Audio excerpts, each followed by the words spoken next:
Saudara-saudari yang terkasih, kita jumpa lagi dalam Pelita Hati hari ini, Selasa tanggal 28 Juli 2020, hari biasa dalam Pekan Biasa yang ke-17.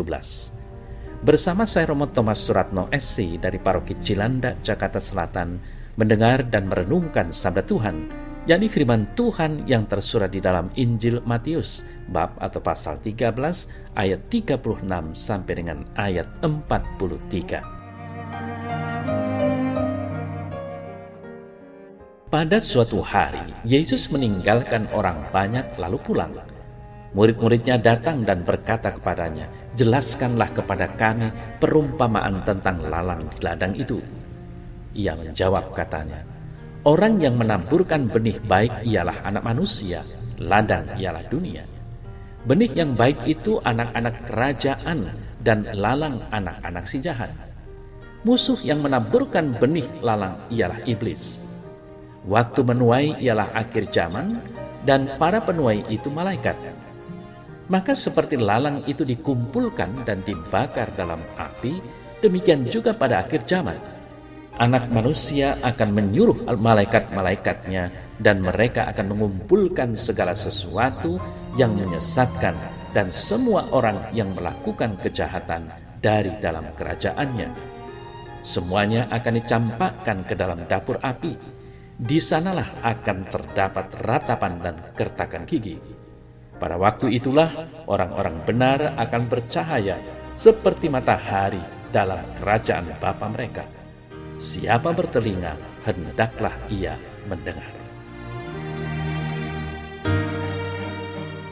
Saudara-saudari yang terkasih, penginjil Matius dalam warta sabdanya yang kita renungkan bersama pada hari ini mengetengahkan tentang pola kehidupan di dunia.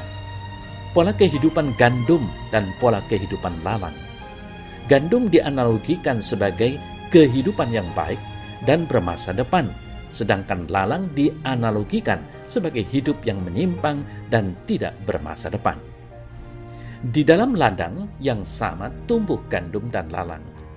Karena keduanya tumbuh bersama-sama, maka sebelum masa menuai, lalang yang mengganggu tumbuhnya gandum tidak boleh dicabut. Gandum dan lalang dikondisikan tumbuh bersama-sama, tetapi pada masa menuai, keduanya tidak akan mendapatkan perlakuan yang sama. Yang akan dituai adalah gandum, sedangkan lalang akan dikumpulkan untuk dibakar dalam api.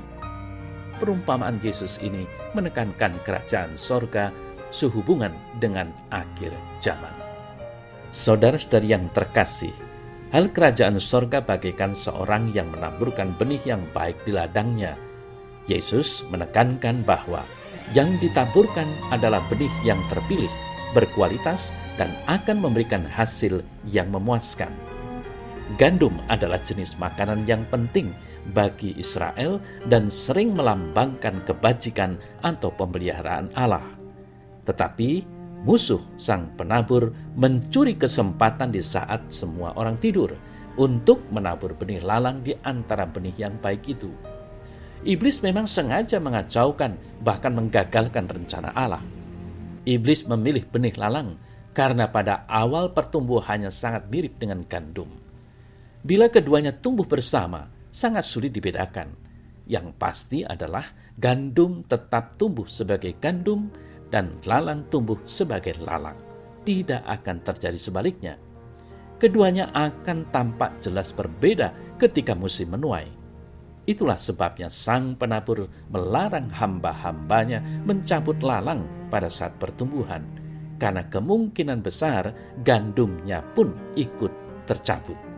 Saudara-saudara yang terkasih, dalam dunia ini orang-orang benar hidup bersama-sama orang-orang yang menyesatkan dan yang melakukan kejahatan.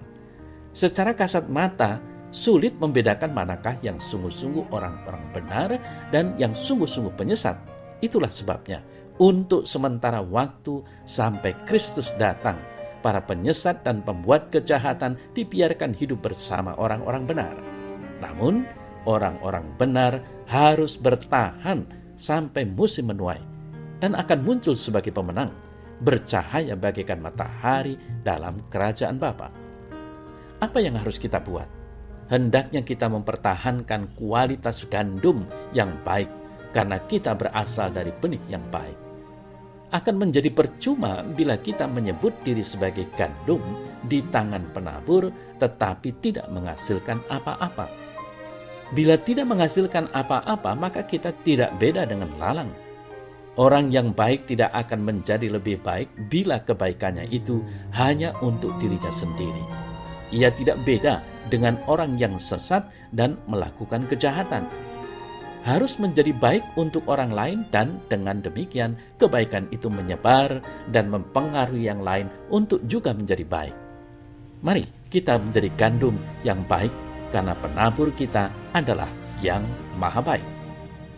Saudara saya terkasih, dalam warta Injil hari ini Yesus dengan gamblang memberikan penjelasan kepada para muridnya arti perumpamaan tentang lalang di antara gandum.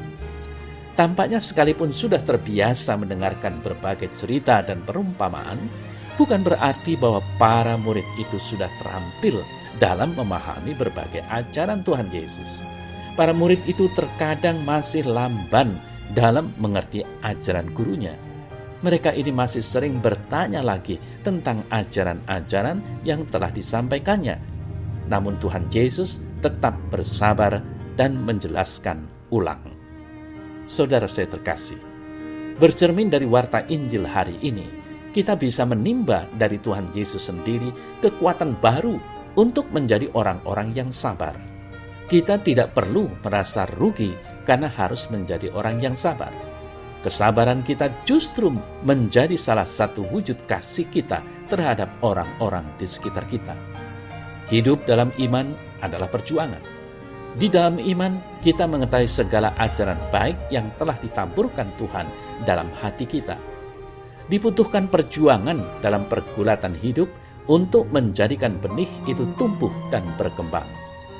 Perjuangan itu berhadapan langsung dengan tantangan dari sang kejahatan, yaitu setan. Dia juga menaburkan benih-benih kejahatan dalam hati dan lingkungan hidup kita. Saudara saya terkasih, memenangkan pertarungan melawan kejahatan adalah jaminan bagi kita untuk masuk dalam lumbung kerajaan surga. Karena itu marilah kita terus berjuang memenangkan kebaikan dengan memilih melakukan segala yang baik yang dari Tuhan. Karena Tuhan sendiri yang telah memberikan kuasa kepada kita dan yang telah menaburkan segala sesuatu yang baik untuk kita. Ya Tuhan Yesus, tambahkanlah iman dalam diriku, agar aku bersama rahmat-Mu mampu melakukan segala yang baik yang berasal daripada-Mu. Amin.